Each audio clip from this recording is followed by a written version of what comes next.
Hello everyone, मेरे प्रिय शिष्यों, मैं फिर से एक बार आपका अपने चैनल अविनाश कॉन्सेप्ट क्लासेस पर आपका मैं स्वागत करता हूं। ठीक है, जैसा कि हम लोग का टॉपिक चल रहा था अलंकार। तो अलंकार में पिछले वीडियो में आपने अलंकार की परिभाषा, अलंकार के कितने भेद होते हैं ये आपने जान चुका है। और शब्द अलंकार क्या होता है, परिभाषा सहित, और उसके भेद कितने होते हैं और उसके एग्जाम्पल कैसे होते हैं, ये आपको विस्तृत जानकारी दी जा चुकी है। ठीक है, अब हम अपने इस वीडियो में पढ़ेंगे अर्थालंकार, यानी अर्थालंकार क्या होता है इसके विषय में हम पढ़ेंगे। ठीक है, तो आइए जानते हैं हम अर्थालंकार के बारे में। तो एक बार मैं फिर से आपको रिवाइज करा देता हूँ कि अलंकार कहते किसे हैं। जैसा कि अलंकार का मतलब होता है कि काव्य की शोभा बढ़ाने वाले तत्वों को ही क्या कहते हैं, अलंकार कहते हैं। हालांकि ये पिछले वीडियो में बताया जा चुका है, काव्य की शोभा बढ़ाने वाले तत्वों को ही क्या कहते हैं, अलंकार कहते हैं। अलंकार में मूल शब्द कार होता है और इसमें कौन सा उपसर्ग लगा है, अलम। तो अलंकार का अगर संधि विच्छेद किया जाए तो अलम प्लस कार होगा, जिसमें उपसर्ग क्या है, अलम, और कार जो है ये मूल शब्द है। ठीक है, अलंकार के तीन भेद, शब्दालंकार, अर्थालंकार और उभयालंकार। शब्द अलंकार के बारे में आपको विस्तृत जानकारी दी जा चुकी है पिछले वीडियो में, लेकिन मैं एक बार आपको फिर से रिवाइज करा दूं कि शब्दालंकार यानी जब काव्य की शोभा शब्दों के माध्यम से बढ़े, जब काव्य की शोभा शब्दों के माध्यम से बढ़े तो उसे हम शब्द अलंकार कहते हैं, जिसमें आप अनुप्रास अलंकार, यमक अलंकार, श्लेष अलंकार, वक्रोक्ति अलंकार, विवक्षा अलंकार पढ़ चुके हैं उदाहरण के सहित। ठीक है, अब इसमें हम जानेंगे अर्थालंकार किसे कहते हैं और अर्थालंकार के कितने भेद होते हैं। ठीक है, तो अर्थालंकार किसे कहते हैं भाई, तो अर्थालंकार का मतलब ये होता है कि जब काव्य की शोभा अर्थों के माध्यम से स्पष्ट हो, यानी जब दी गई पंक्तियों को आप पढ़ रहे हैं और उसका अर्थ निकाल रहे हैं, तो अर्थ निकालने से काव्य की शोभा बढ़ रही है, तो इसका मतलब ये है कि जब काव्य की शोभा अर्थ के माध्यम से बढ़े तो उसे हम अर्थालंकार कहते हैं।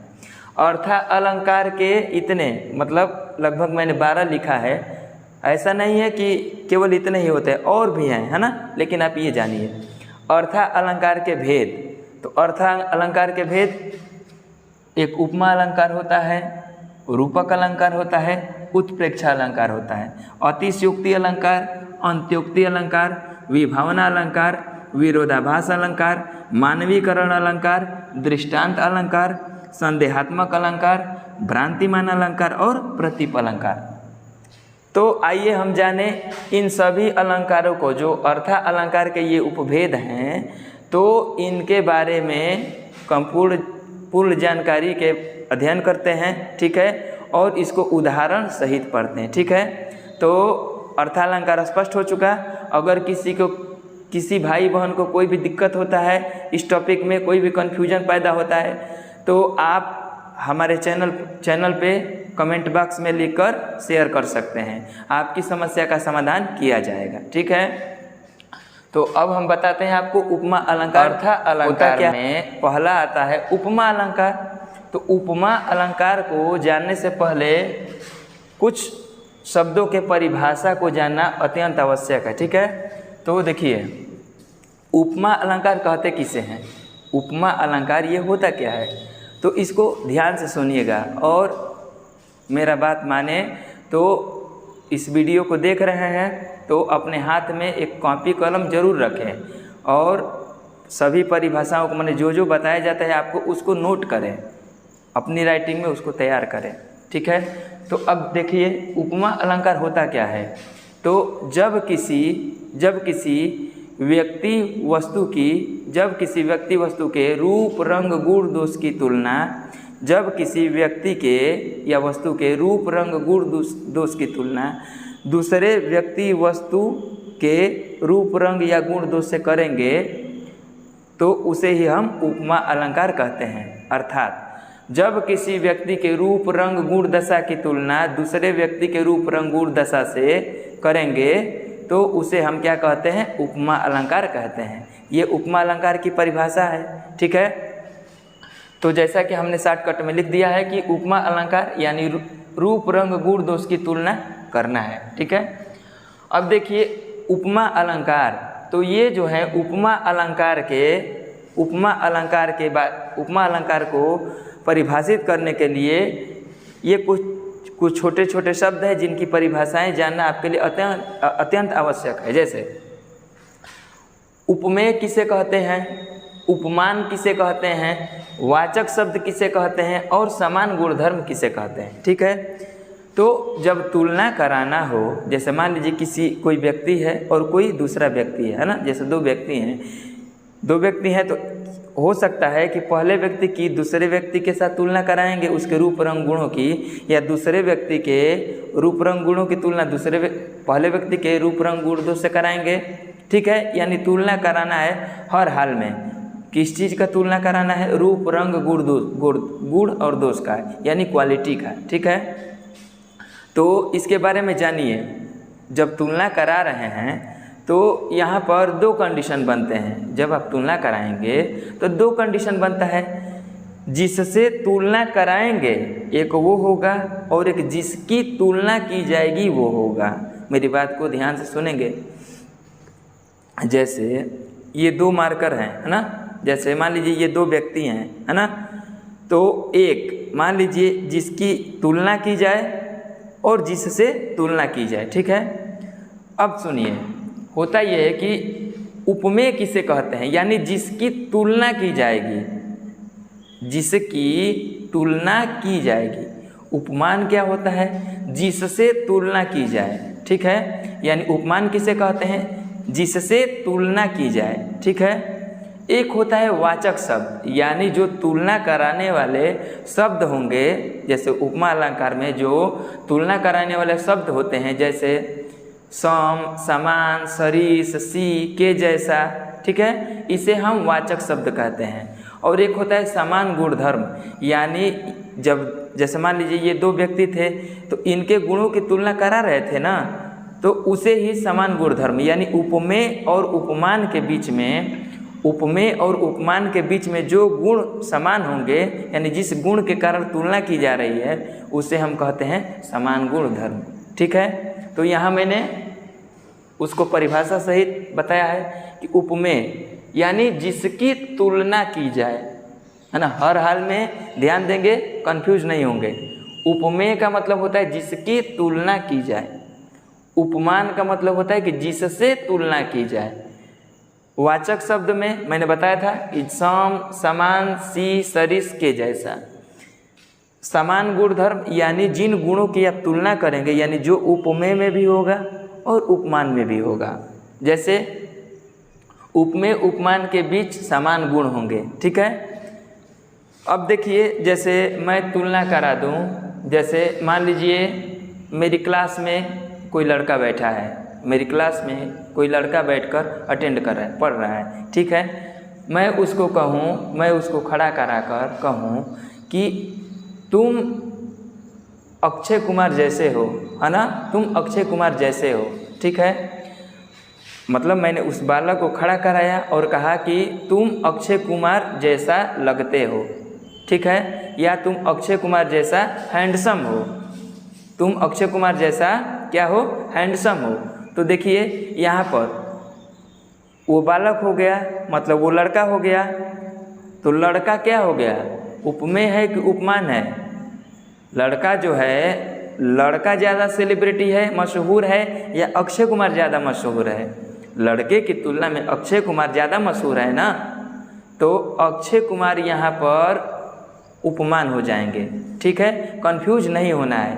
उपमान यानी जो ज़्यादा फेमस होगा उसको हम बोलते हैं उपमान, और जिसकी तुलना की जाएगी, मतलब मैं लड़के की तुलना अक्षय कुमार से कर रहा हूँ तो लड़का हो जाएगा उपमेय, लड़का हो जाएगा उपमेय और अक्षय कुमार क्या हो जाएंगे, उपमान।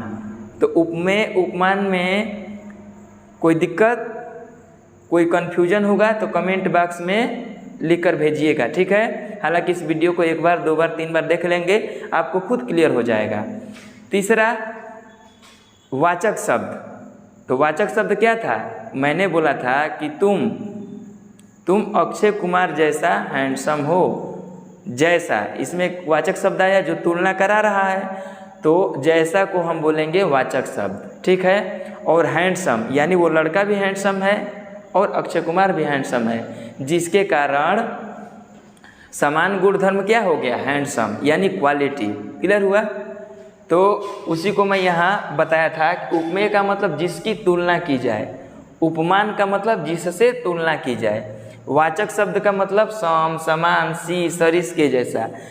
उपमा अलंकार में, उपमा अलंकार के अधिकांशतः उदाहरण में ये आपको शब्द देखने को मिलते हैं, ठीक है। जहाँ पर आप देखिएगा, किसी पंक्ति को पढ़िएगा और पूछेगा कि बताइए इसमें कौन सा अलंकार है, तो सबसे पहले देखिएगा कहीं उसमें सम, समान, सी, सरिस के जैसा अगर ये शब्द दिया है तो ये आपका उपमा अलंकार हो सकता है। उपमा अलंकार ये हमने बताया था कि समान गुणधर्म यानी उन दोनों, यानी उस लड़के और अक्षय कुमार के बीच, है ना, उनका गुण क्या है? तो वो दोनों हैंडसम है, तो इसे हम बोलेंगे समान गुणधर्म। क्लियर हुआ?